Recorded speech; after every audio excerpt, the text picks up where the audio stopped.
Bom dia, saúdo a todos com a graça e a paz da parte do Senhor Jesus. Leiamos os versos 12 até o 14 do capítulo 21 do Evangelho de João, porque assim nos diz a palavra de Deus.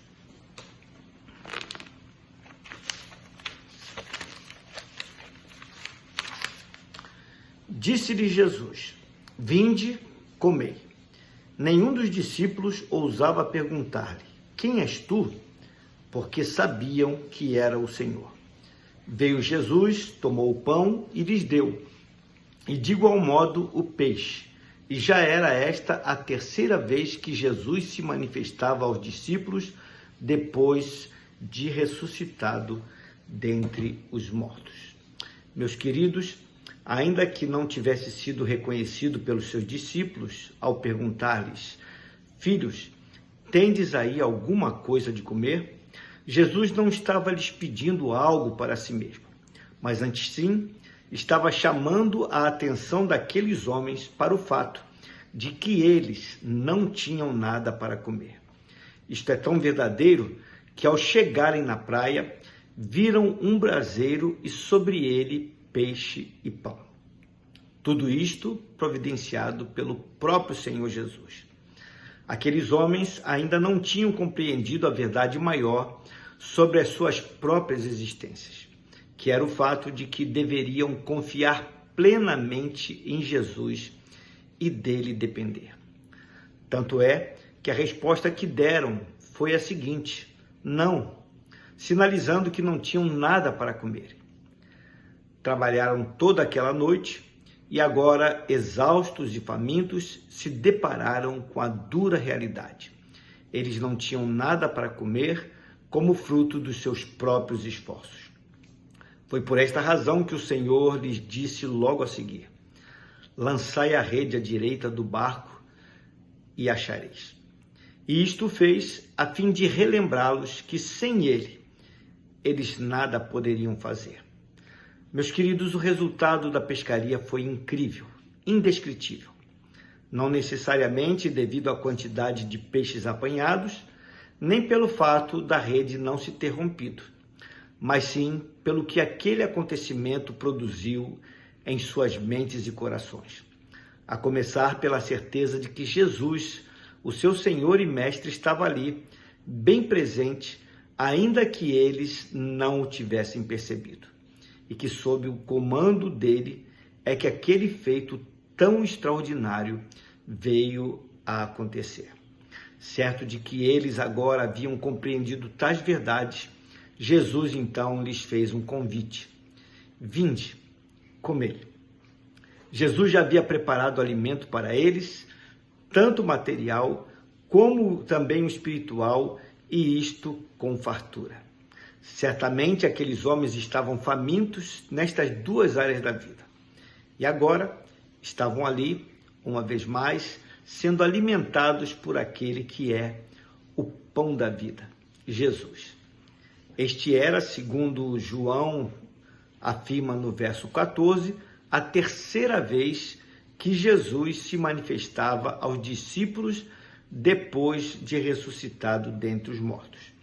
É interessante notar que João não disse que Jesus apareceu aos discípulos, mas sim que ele se manifestou a eles. João assim escreveu para deixar bem claro que não se tratava de simples aparições, mas de manifestações da glória de Jesus. E diante de tal manifestação, todos silenciaram, sequer ousaram, até porque não se fazia necessário dirigir-lhe qualquer palavra ou fazer-lhe qualquer questionamento, pois lá no fundo de suas almas, eles sabiam que era o Senhor. O Senhor da glória se fez presente. O clima que se instalou era de completo êxtase. A presença de Jesus era marcante. E João seguiu descrevendo aquele encontro no verso 13, com o seguinte relato: veio Jesus, tomou o pão e lhes deu, e de igual modo o peixe. Alguns estudiosos creem, devido ao texto original, onde as palavras peixe e pão são precedidas por um artigo definido, que havia somente um pão e um peixe sendo assado naquele braseiro. E que Jesus, ao servir os discípulos, reproduziu o mesmo milagre da multiplicação dos 5 pães e 2 peixinhos, registrado no Evangelho de Mateus, no capítulo 14, no de Marcos, no capítulo 6, no de Lucas, no capítulo 9, e neste próprio Evangelho de João, no capítulo 6. Se isto de fato ocorreu, aqueles homens tiveram impressos em suas mentes e corações para sempre, tanto o poder de Jesus, como a sua misericórdia, graça e amor. Meus queridos, ao manifestar o seu poder aos que são seus, Jesus sempre tem em mente revelar o seu amor incondicional, encharcado em misericórdia e graça. Assim como ocorreu nos dias daqueles discípulos, assim ainda ocorre nos dias atuais. Por isto é que devemos nos regozijar nas suas manifestações sobre as nossas vidas. Reflitam a esse respeito. Vamos orar? Pai querido, Deus de amor, te louvamos e te bendizemos por esses relatos. E aqui vemos, Senhor, mais uma das manifestações do Senhor após ter ressuscitado, apresentando-se aos discípulos. E agora era a terceira vez que o Senhor se apresentava ao grupo de homens considerados apóstolos do Senhor. Que encontro tremendo! Quantas coisas extraordinárias aconteceram, não apenas do ponto de vista físico, de milagres e sinais, como sempre o Senhor realizou, mas das impressões que foram colocadas nas almas e nas mentes daqueles homens, porque eles perceberam que estavam diante do seu Senhor, agora revestido de glória, tremendo, poderoso, diante do qual a única postura que tiveram foi a de calar-se, de não perguntar nada, porque a sua presença lhes bastava.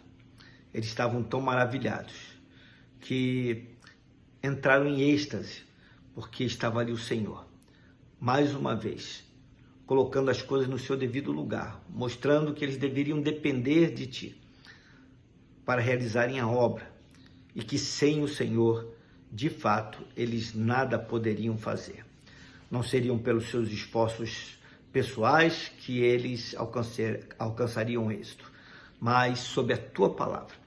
Eles deveriam sim lançar as redes para pescar, não peixe, mas almas, para que vidas fossem salvas na instrumentalidade daqueles homens e para que o Evangelho seguisse adiante, como de fato aconteceu e chegou até nós, passados cerca de 2000 anos, e hoje estamos aqui como fruto do ministério desses homens entre nós. Santo é o Teu nome, bendizemos a Ti com todo o coração e que possamos nos lembrar sempre que nós fomos também chamados a sermos pescadores de homens e que devemos fazer isso sob a Tua palavra e contando sempre com a Tua presença constante. É a oração que fazemos a Ti, no nome precioso que é o Teu nome, nome santo, que se eleva acima de qualquer outro nome, nome de Jesus, ao qual seja honra, glória e louvor hoje para todos sempre. Amém. Meus queridos, tenham uma abençoada quinta-feira. Fiquem na paz do Senhor.